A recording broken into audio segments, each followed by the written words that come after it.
Então, o que nós passamos a acompanhar? Acompanhar a velocidade dos deslocamentos com o tempo. Se as velocidades estão uniformes ou decrescentes, beleza. Se elas estiverem aumentando, no slide seguinte...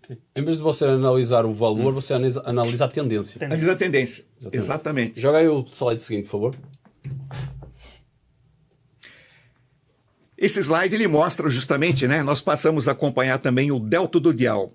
O que é o delta do dial? Nós aprendemos isso aí na década de 70 e eu acho que até hoje os fabricantes deveriam dar esse macete aí. Onde nós temos uma superfície de deslizamento em potencial, nós temos a concentração do delta do dial. Por quê? Né?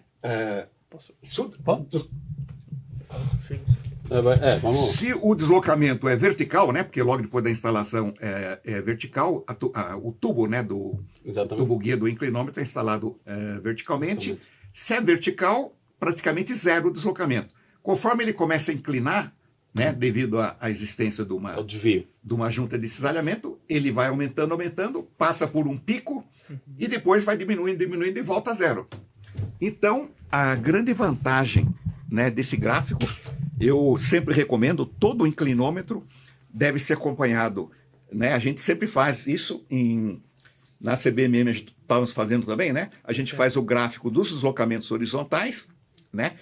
Para verificar até em relação ao cone do instrumento, né? Existe um cone de imprecisão, que as leituras centrais ali são mais devido à precisão do instrumento. Dali para fora são deslocamentos, né, mais confiáveis do maciço, da fundação.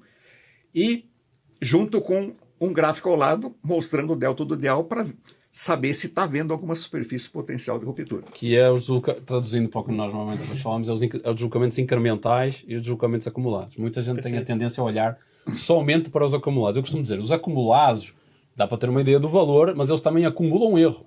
Eles não só acumulam deslocamento, como acumulam erro. Exato. E escondem onde está acontecendo. Se vocês querem saber individualmente onde está acontecendo, vocês têm que ir nos gráficos dos deslocamentos incrementais. Como vocês até estão falando aqui, ainda tem um outro gráfico, que em inglês é o mean deviation, que é o desvio. Eu sempre falo aqui, desvio é diferente de deslocamento. Deviation é diferente de displacement.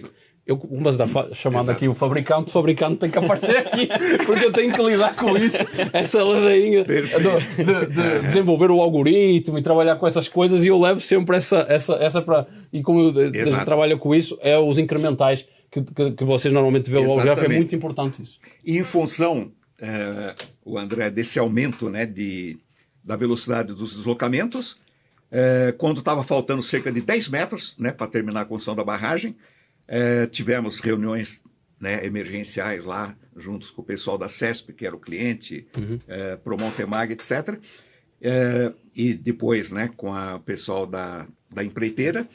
E aí recomendamos a paralisação da construção da barragem ao longo de uma faixa de 200 metros para terminar a construção da berma. Essa berma foi, inclusive, até ligeiramente alteada, porque aí foi feito novas análises, né, considerando...